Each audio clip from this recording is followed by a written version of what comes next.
Hey, what's happening in North Point? Just wanted to give you an update here at the Nixa building. As you can see, things are changing. We've got materials in here. The auditorium is almost fully insulated. And so that's something we can look forward to. We can be warm when it's cold outside and we can be cool when it's hot outside. So that is happening. In the next couple weeks, the things that we're gonna be seeing going on, we will see framing starting here in the next couple weeks. And it's January right now. It's early January as we're shooting this video. So we'll see framing here in the next couple weeks.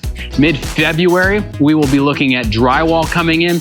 And then mid-March, we're actually gonna be looking at painting starting. So those are just kind of three benchmarks that we're looking at happening here in the next couple months. And we're as excited as ever. It's just getting more and more real as the materials come in, as things get completed and getting checked off on the list. So it's pretty exciting. Thank you for your support. Thank you for being part of this project. It's really exciting and we can't wait to show you more here in a few weeks. Yeah, we're really excited about that. And our Nixa campus pastor, I know Nix is joining us online. Welcome, Nixa. I'll get to the rest of our campus in a second, but can we all agree that campus pastor Jeremy Alvarez is an enigma? I mean, is he construction worker, Harley Davidson? I don't even know what he's involved in, but love that guy, and we're thrilled about what's going on. Nixa, we're on pace and on budget, and we look to be opening by fall this next year. And so we know that I was gonna say overnight, but it's been a while coming. But when we open, as we go into the fall, we'll have twice as much capacity for adults and kids in our kids areas down in Nixa. And we are thrilled about that. And I love that those of you here at Nixa who are joining us, you're not waiting to get involved in the mission until then. We never want the shoe to determine how big your foot grows, right? You know what I'm saying? And the building there has been a lid. And so we're so excited to be able to get a new shoe there and see what God's going to do in that area. So thank you, Nixa, and all those who have helped make this possible. We want to welcome all of our campuses. We want to welcome our Dream Center campus. Would you welcome our Dream Center campus as if they could hear you? They actually might if you're in Springfield because they're not too far away. Let's welcome our Republic campus robustly, shall we? Now, I got to tell you, if you're at one of our other campuses, our Springfield crew here has gone crazy for all you. So would you take a second? Springfield, don't help them. Would you welcome our Springfield campus if you're joining?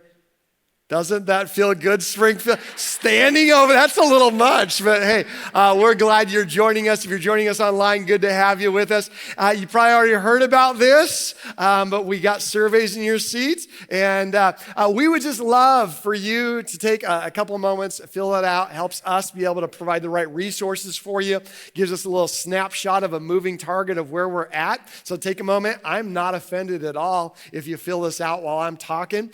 When you're done, turn to the person on your right. They'll grade it, get it back to you. And no, they won't. But we'll collect these at the end of our time together. We're taking the next couple of weeks. We just want to do as best as we can to figure out how we can best serve us. Now, we've been in the series Happy New Year talking about these things that we strip away and things that don't belong. Some of the things that were a big part of our life up to this point are not going to be helpful going forward. And that's just true in a lot of areas of life, but it's certainly true spiritually. So we were talking about what are some things we need to take off, and now what are some things we need to put on, to be clothed in Christ. And we're going to be talking about that today. So today I'm talking about nice drip. Everyone turn to someone near you and say, nice drip. And if you're over 30, doesn't that feel awkward? Yeah, right? So nice drip means I like what you're wearing. Now, I struggled with allergies for a couple of years until the Lord led me to Flonase. Flonase is doing a great job. Thanks for your prayers, by the way. But for 2 years, I thought I had nice drip, but that's not what it is, okay? Nice drip, what you're wearing. We're going to talk about what are the things we need to put on. And so today, we're going to walk through this. I'm going to spend, if our past few gatherings are an indication, I'm going to spend the bulk of my message talking about our mission today. And then I'm going to land with 4 things I want those who are following Jesus. I know that's not everybody, but a lot of you, you've made a decision to follow Jesus, Today is going to be a call to action. 4 things I want all of you to put on if you're following Jesus. I'm also then going to talk to those of you who are on this journey, figuring out what to do with Jesus in your life. 1 thing I'm asking you to put on as we go to this next year. You also have a card. You have a link, both a link to the survey and a card if you're joining us online. We'd love for you to take a moment, fill that out as well. You have a card for next steps as we're going through today. If you could think of a next step, feel free to write that down. We'd love to serve you however we can, whatever that next step is for you. And there's also a place for prayer requests. We're looking for about 100 of you on your prayer requests to write down Mahomes' ankle. God will know what to do with that. Just make sure you turn that in. That'll be good. All right. So I want to talk about a mission statement, right? And a mission statement, a succinct way to be able to talk about really where you're going. And almost every organization has some mission statements. And in just a second, the top line of your notes, if you're on the app, is our mission statement. Now, if you've been at North Point any length of time, I'm hoping you know it, that it's at least vaguely familiar. You're like, I think that came from I think I know that. But if not, you've got a few minutes before I get there, so you can go on our website and research it, because the only thing more important than you knowing what our mission is me thinking you know what it is, okay? So we're going to get there in a second. I'll have you say it out loud. But before we do that, I'm going to give you some mission statements, okay? You tell me if you know where they come from. Ready? Da-da-dun-dun-dun, I'm loving it. You don't say yes or no. You just call it out boldly. Okay, ready? How about this one? I'm going to give you a mission statement. I'm going to give you A or B. You tell me which, multiple choice. We like multiple choice better? Okay, you should at least get a 50% on this quiz. It's just A or B. Okay, so here we go. Multiple choice. Here's the mission statement. You tell me. Finger licking good. I'm sorry. That's on me, not on you. I'm looking for multiple choice. I will give you the options. Then is your turn. Some of you did not grow up in Protestant churches where you have your turn, I have my turn. Okay, multiple choice. The mission statement is finger licking good. Is it? Side note, you're all doing much better now. You're doing much better. Is it A, Kentucky Fried Chicken, or B, Bed Bath & Beyond's holiday soap scent line? It could be either, couldn't it be? Like when I wash my hands in December with Leanne's like warm sugar spice cookie soap, I find myself later just sucking my, it's terrible, okay.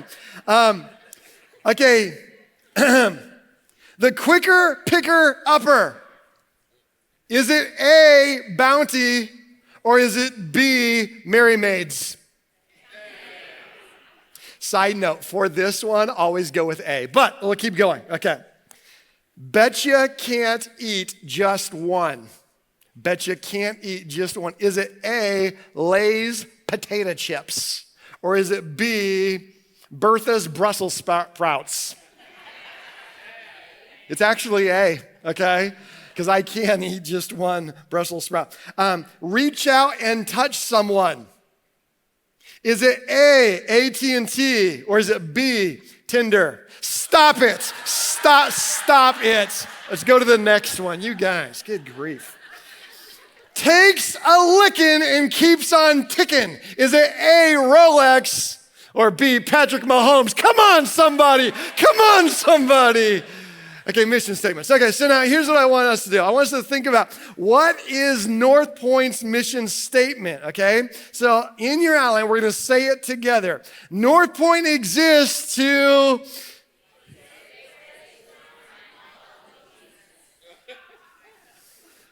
That's it. And that's the energy I dreamed of right there.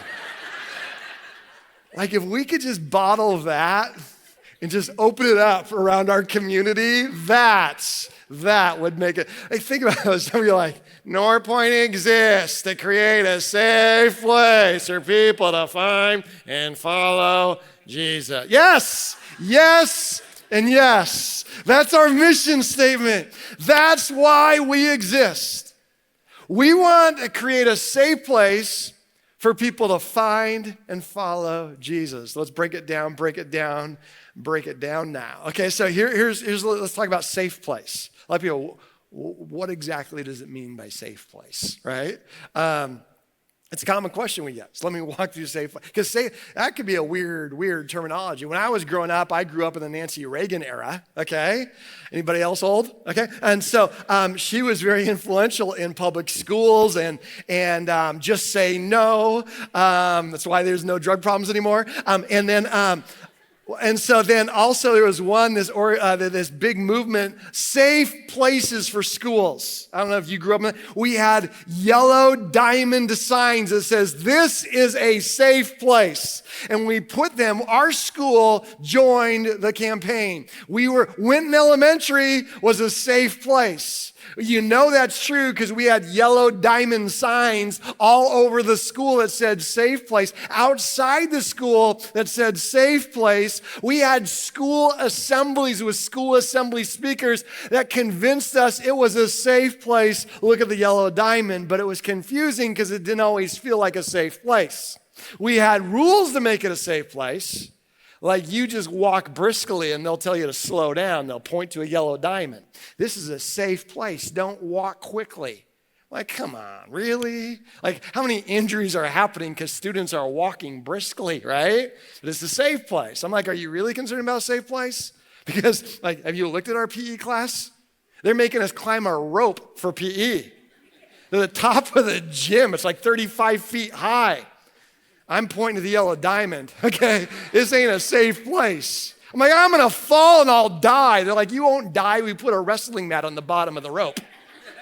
I'm like, dude, I slept on summer camp mattresses thicker than that, okay? I will die if I fall off that rope. Even if I get to the top of the rope, what am I gonna do and ring that bell 35 feet higher than the floor? How am I gonna get down? This ain't a safe place. They're like, just slide down. I'm like, yeah.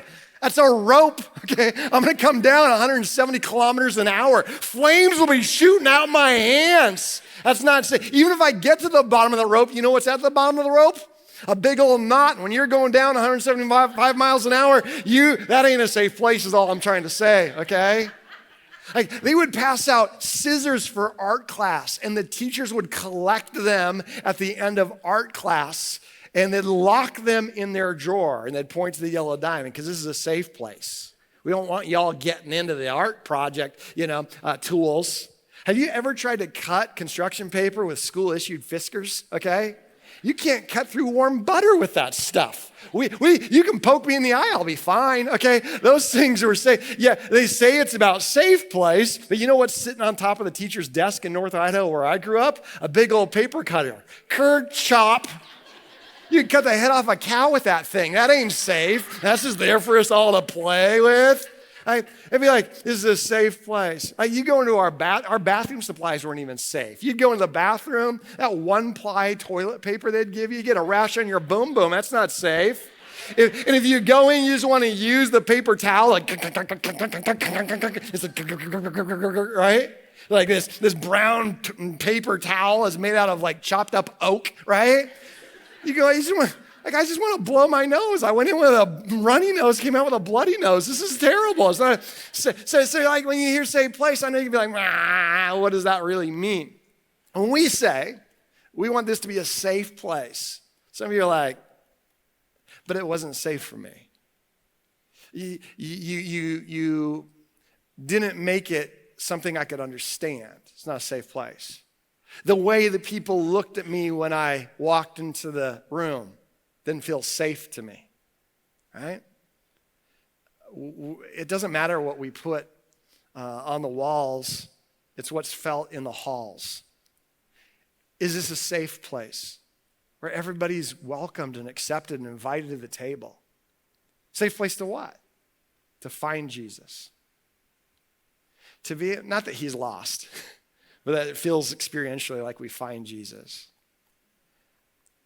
To hear Jesus say, my name. Like that's what we want. We want to create a safe place with a purpose for you to hear from Jesus. That's not going to necessarily change what we do. It's going to change how we do it. Because we want you to not have to have a degree in church attendance to be able to hear Jesus speak to you. Now, what I'm talking about today, like I tricked y'all. I was going to invite you all to a membership class on a Tuesday night, but I knew like that might be a tough attendance. So I just brought membership class to you. Today's membership class, okay, is basically we're talking about what makes North Point tick. And if you've been around North Point for a while, maybe you're familiar with what we call Next. It's a class online. Anyone could go there. It's on our resources page, our next steps. It's on our front page if you scroll down on our website. Next is a class. It's like an hour, 20-ish, and you can do it in bite-sized chunks, right? And it'll remember your place. But it's a class I'd encourage y'all to take. But so what I'm doing is like an abbreviated Next. And we talk about this probably about once a year. I'll bring out this illustration. These beans represent the people in our area. We have within a 20-minute drive of one of our 4 campuses. We have 400,000 people. 400,000 people within a 20-minute drive. Okay, it's a lot of people. These beans represent the people here. These beans represent people within a 20-minute drive of one of our campuses who already have a life-giving relationship with Jesus and other people who share those values. Okay? This bucket represents people who, for whatever reason, they don't have a connection with Jesus ongoing in their life right now. Okay? Now, when I moved from Seattle 10 years ago, some people from Seattle were like, why would you move to the Bible Belt? Like that doesn't make sense. Everyone's already following Jesus there. Now, I bet sometimes it feels like that, okay?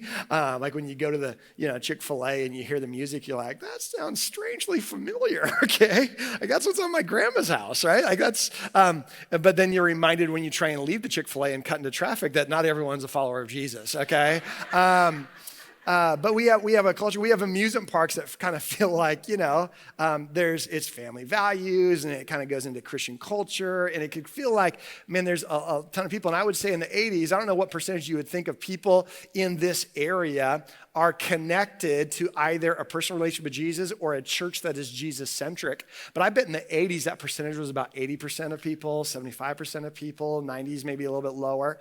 The first survey that I've seen post-pandemic that I looked up this week, 51.3% of people in Greene County. Now, I realize 2 of our campuses are in Christian County, and I would guess that Christian County might even skew that up a little bit. But it says in Greene County, 51.3% of people say that they have some type of connection to some type of religion.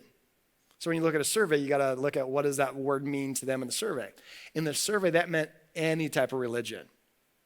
And if you're Baptist, that means even the non-Baptists, okay? Presbyterians, Baptists, Pentecostals, Methodists, Mormons, Jehovah's Witness, Catholics, every denomination you'd think of that would either be within the Christian umbrella or Islamic umbrella, any type of religion.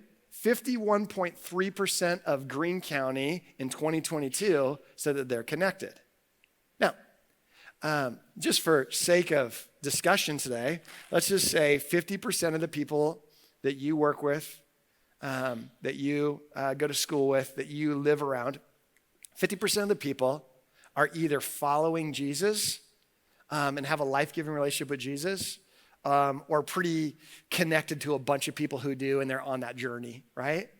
And let me also say this. I realize not everyone who goes to church is following Jesus, and not everyone who doesn't go to church isn't following Jesus. But just for sake of it, let's just say, because they will say 50% of our area goes to church on Easter Sunday. That's a pretty good indicator that you're connected at some level. It's also a pretty good indicator that it's not 80%.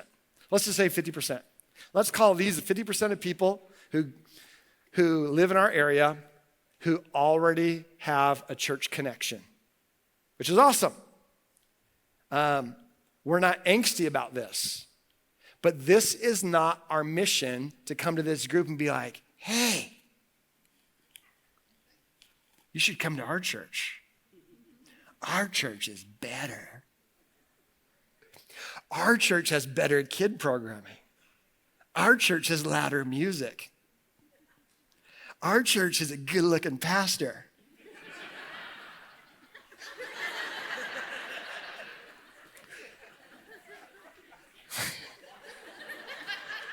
It's rude. Our mission is to go to this bucket. See, I don't know how you landed where you land, that you're in the buckle of Bible Belt and you don't go to church or you don't desire a connection with Jesus. I don't know what that story is like. Sometimes the number one reason you're here is because you've been there. And you're like, nah. North Point exists to create a safe place for this bucket who thinks that they might already have passed it up, been dismissed. They thought they've already dialed in what they want to do with God, to give them another opportunity to hear Jesus. That's our mission. And we're not angsty about this bucket. I come from this bucket. I was already going to church when I started coming to North Point. They made sure that I was a follower of Jesus before I got a lead here. Okay, weird. But here's the thing. So we're not. A lot of you probably came to North Point. You were already a follower of Jesus. What I want you to know is you might very well be an answer to the prayer. Because if we're trying to reach this journey, this crew, we need a lot of people who are on this mission with us. But let me say it as clearly as I know how, just on the other side of polite, is if you're from this bucket and you come to North Point because you want us to be a better version of the church you left, let's save us all some time. You will either help our mission or hurt our mission. You won't be neutral. It's impossible for you to be neutral. The only way it makes sense for someone who's already convinced to find fulfillment at a place like North Point is to join the mission and to say, I want to do whatever it takes to help people find and follow Jesus. I'm not anti-churches designed for church people. It's great. I'm not anti-universities designed for church people. I graduated from a couple of them, okay? Because there was a purpose in my life. I needed a very unique environment that helped me for a purpose, for a season, and for a reason. It's great. And I'm just saying North Point is not that. Now, we're going to get to follow Jesus. There's a kind of a scandalous secret. We're also deeply committed to following Jesus as well, but we'll get there. Our dream is that anybody could wander into the walls of North Point and hear the voice of Jesus. And again, it's not going to change what we do. It doesn't make it soft just because it's clear. It doesn't have to be muddy to be spiritual.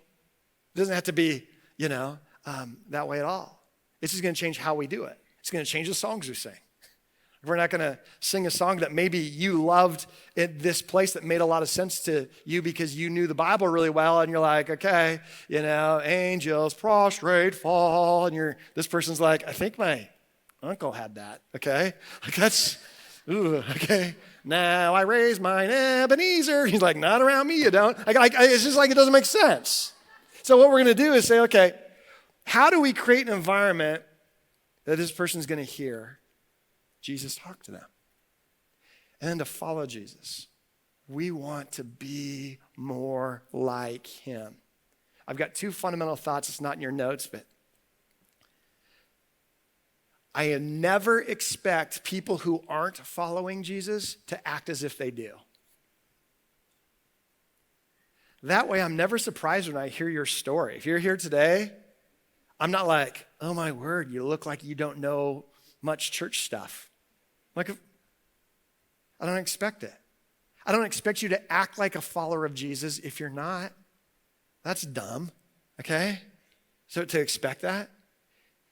Some people be like, well, I don't know that I'm comfortable. Like some people walking in, like they look like they're way off the journey. That's our mission. If you walk in and you're drunk today, I'm not going to judge you. Like for real. I'm so honored you're here. And I hope you hear Jesus talk to you today. If you walk in today and you're high, I'm honored you're here. And we got snacks in the back. We'll hook you up, okay? For real.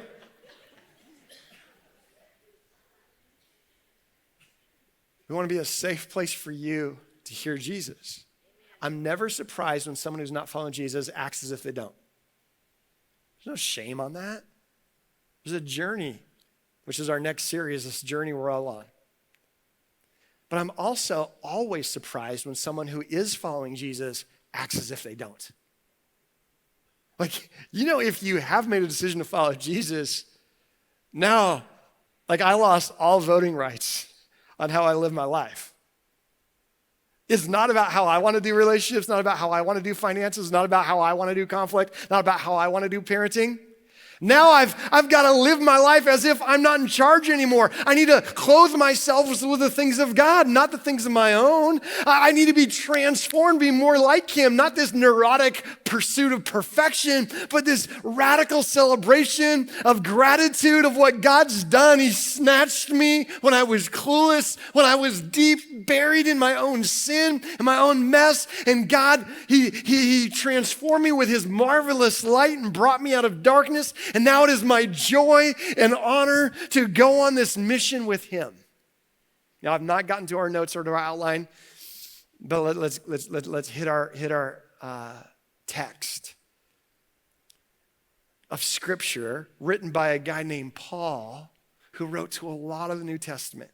And he says in this letter that people who lived at Rome, so you know, Rome in the first century wasn't known as a bunch of Puritans. Okay, this is not where the Amish got their playbook, okay? First century Rome it was enough to make Las Vegas blush, okay? Paul was talking to people who lived as if they're from Rome, because when in Rome, and they got transformed. And now they're following Jesus, and Paul's like, here's what that should look like. Here's what he says in Romans chapter 13. Let no debt remain outstanding except the debt to love one another, for whoever loves others has fulfilled the law. The law not meaning all your city codes, but the law meaning the big 10 commandments, right? The commandments, you shall not commit adultery, you shall not murder, you shall not steal, you shall not covet, and whatever other command there may be, which side note, I think that's kind of lazy on Paul's part. I'm like, did you forget? He's like, the commandments, and he listed out 4 of them. He's like, and the rest of them. But he's actually pretty legit, so whatever. Whatever command there may be, they're summed up in this one command: to love your neighbor as yourself. Love does no harm to a neighbor. Therefore, love is the fulfillment of the law. Loving your neighbors is the fulfillment of the law. In this context, Paul is saying, you were called out of darkness into light. Now the way you love this community is how you fulfill the law of God in your life. And do this understanding the present time. The hour has already come for you to wake up from your slumber. You were here, you were sleeping, you were snoozing. Wake up from your slumber, put on the things of Christ, because our salvation, our wholeness is nearer now than when we first believed. The night is nearly over, the day is almost here. Saying this, your community dimmer switch is going up. The light of God is going to impact your community by the way you love these people and the way you clothe yourselves. So he says this, let us put aside the deeds of darkness and put on the armor of light. Let us behave decently as in the daytime, because we're people of light, not in carousing and drunkenness or in sexual immorality or debauchery, not in dissension and jealousy. Now that's quite a list right there. You don't want that on your LinkedIn profile, okay? That list, that's weighty. Paul says, he's not saying these are the things you go downtown and when they come out of St. Michael's restaurant, make sure in a megaphone they hear you say they should not do this. He's saying those of you who came out of this, you shouldn't do this because now you're not in charge. You're not in charge of relationships anymore. You're not in charge of entertainment. God has set you free. Now in freedom, you've got a job. So he says, rather clothe yourselves with the Lord Jesus Christ and don't think about how to gratify your desires from the flesh, from your natural desires. It's interesting. Natural desires, don't assume that you're going to live like Jesus when you don't say you are. But now that you say you are, look like Jesus. Not in this weird, we're going to judge each other way, but let's get scripture in us. Let's grow. He says to another group of people in the New Testament who lived in a city similar to Rome, he says it this way. He says, therefore, if anyone is united with the Anointed One, that person is a new creation. If you come out of here and God transforms your life, you're new. It says the old is gone, the new has come. All of this is a gift from our Creator God who's pursued us and brought us into the restored and healthy relationship with Him through Jesus. The word there is anointed, which means Jesus. And He's given us the same mission. There's your business buzzword. He's given us, who have been called out of darkness, a mission, the ministry of reconciliation, to bring others back to Him. It's central to our good news that God was in the anointed, Jesus, making things right between Himself and the world. This means He doesn't hold their sins against them, but it also means He charges us to proclaim the message that heals and restores broken relationships with God and each other. Paul says, if you've been called out of here, you are now on a mission of reconciliation, to let the people know that they were created for a higher purpose. How do you let them know? By clothing yourselves and looking a lot more like Jesus, best fulfilled by loving. Okay, let me give you quickly, and when I say quickly, it's a parable, okay? But let me give you quickly 4 things, if you're a follower of Jesus, to put on. Okay? And if you're not a follower of Jesus, you can take notes and hold everyone else accountable to him. This isn't on you, okay? But I'm getting to you, okay? But here's the 4 things if you're a follower of Jesus. Number 1 is love lavishly. Everybody say lavishly. You can't say that with a mouthful of Cheez-Its, okay? Love lavishly. Lavishly. As if you made everyone come to your dining room table for this epic Thanksgiving meal, and you cooked your famous fluffy mashed potatoes, but you didn't make enough gravy, and now you're watching everyone with a gravy ladle. You're like, whoa, I'll be in charge of the gravy. Yep, that's enough. Just stir it around. It'll be fine. Like, I don't want a gravy police at my table. I like lavish gravy. Pretend as if you made enough mashed potatoes for everybody, but you made twice as much gravy as you needed, and you let the 5-year-old kid at the table be in charge of the gravy, and you think it's funny when they pour so much. I got plenty. That's great. Love like that. Love lavishly. Love as if it doesn't cost you to get more. Love as if it's natural now to you. Love in such a way other organizations say, I think you might be giving too much of that out. I think you're loving too lavishly. That's what Jesus was accused of. Let's love lavishly. Second thing is this. Let's grow personally. Let's get scripture in us. If you're a follower of Jesus and you can go a day without getting scripture in you and connecting with him in prayer, that means you've forgotten who's in charge. I'm not saying that to guilt you. I'm saying that what Paul would say, wake up from your slumber. Grow personally. Don't use this as a place to hide and then live the life as if you're not following Jesus, but have just enough fire insurance because you do. Grow personally every day. I want to show up in this place, and worship is not about me and do I like it. Worship is about, God, I hope you like this. I hope these words can be true. The message is about, how can this make me be a more effective father? How can this help me navigate conflict better? How can I become more clothed with Christ? The best thing you can do for us, if you made a decision to follow Jesus, if we're on a mission, is grow personally, because there's nothing more confusing than someone who's wearing a costume, right? And you're like, all right, do you really work at Foot Locker, or are you just like on break between different games you're reffing at the courts, okay? Like, I can't tell the difference. Like, let's be the type of people who put on the things of Christ. And again, it's not gonna be perfect, but we're going to project every day with our mission and reflect every day on our mission. Third thing, let's serve significantly. Find a place on this mission where you help. Not because, come on, everyone's got to do their fair share around here. It's not about that. It's about it reminds me of the mission. Like this morning, we had huddles at all of our campuses, and the huddle I was at this morning, took a moment to say, let's remind ourselves why this is important today. Whether I'm opening a door, whether I'm brewing coffee, whether I'm creating an environment for kids to hear Jesus, when their bigs come to pick them up, I have no idea what's on the other side. I don't expect anything of the people on the other side. I just want to thank them for letting us hang out with their little for a little bit. I hope that they hear Jesus talk to them. I hope the bigs hear Jesus when they're in this service. For the ushers who come in some dark, loud venue and they're trying to find a seat, right? And help you find that spot. Why do we do that?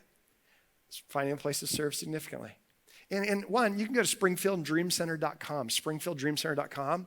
Lots of opportunities to serve throughout the week. You can go to any of your campus. You can use that card to say, hey, I'd like to serve. You don't need to serve every week. We have people who serve every week. Some try and serve every service. We're like, no, we want you to be able to just come in and sit and soak, right, as well. But if everyone figured out a way once a month to be able to give back in a way that helps the mission, that's awesome.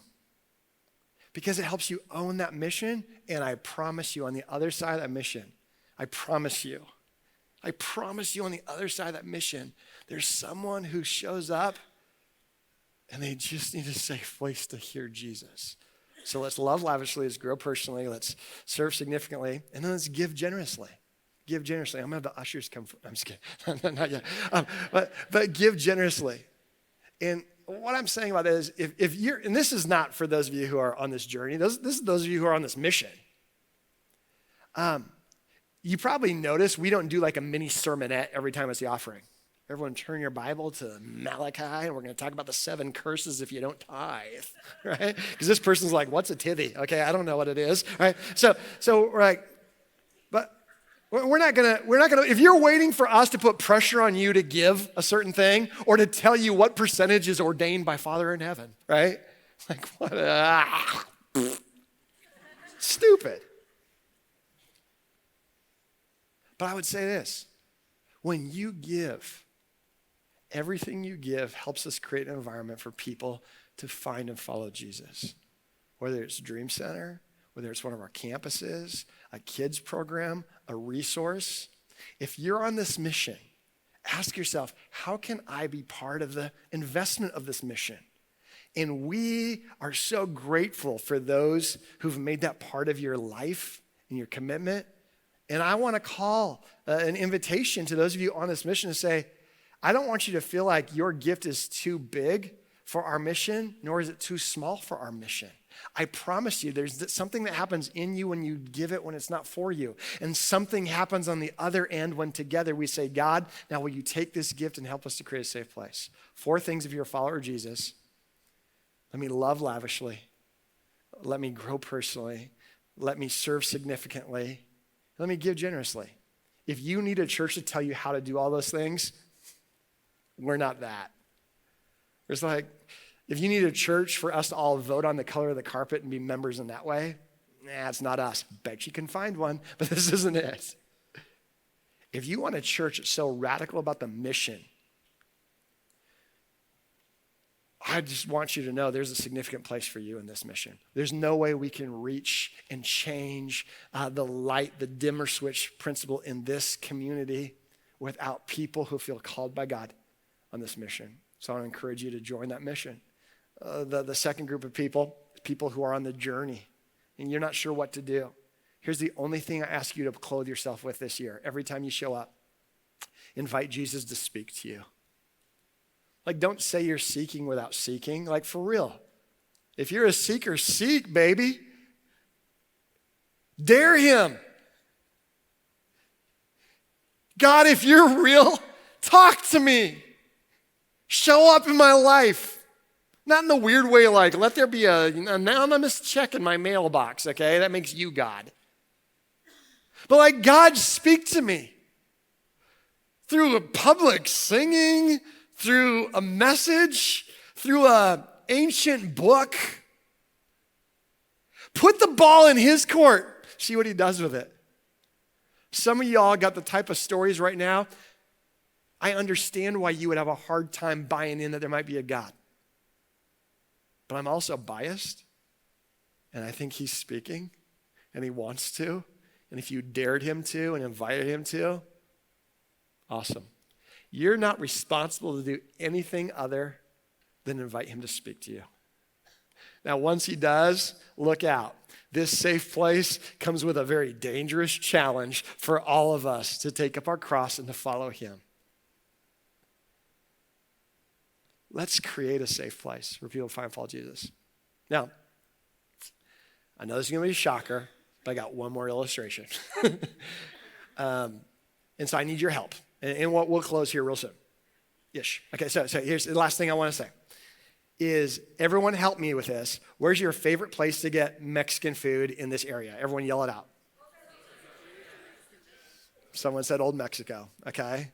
I love that place. Please don't go when we go because there's already a big line, okay? But favorite place to get sushi is? We're not a sushi crowd, are we? Okay. Favorite place to get barbecue is? Okay. Italian?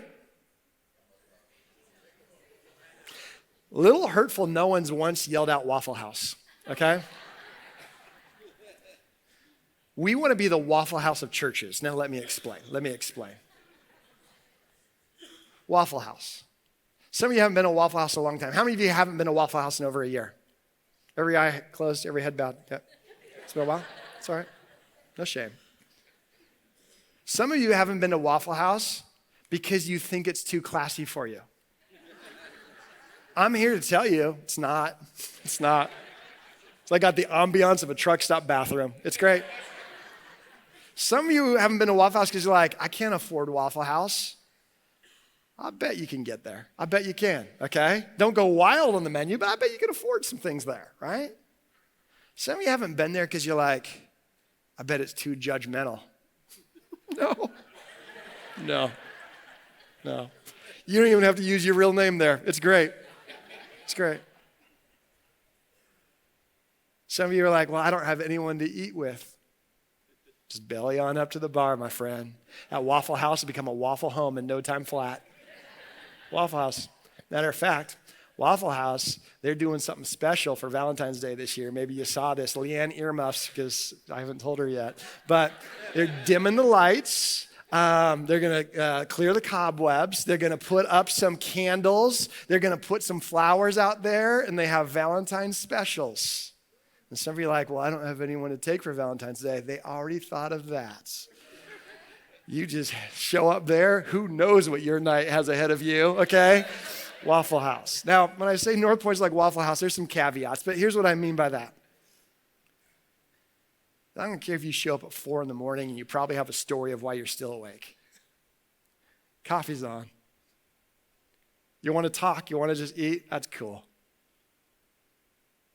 We don't expect anything of you. We don't expect anything from you. Now, there's fancier places for sure. There's places that got probably a better menu than we have to offer. No doubt. We want to be one of the places, and there's some great churches in this area that have the same target. But we want to be one of those places. So no matter what you've been doing, no matter what you're wrestling with, you show up and you're welcomed. And we want to hear you say, I think I hear Jesus. I think he sees me, and I want to take a next step. So North Point, everyone raise your right hand and put your left hand on a Bible, or I don't know which way. Okay, so here's the challenge. If you've been attending North Point this year, let's be North Point. Let's go on a brand new journey this year, create a safe place for people to find and follow Jesus. If you found yourself here, my question for you is, man, is your next step saying yes to Jesus?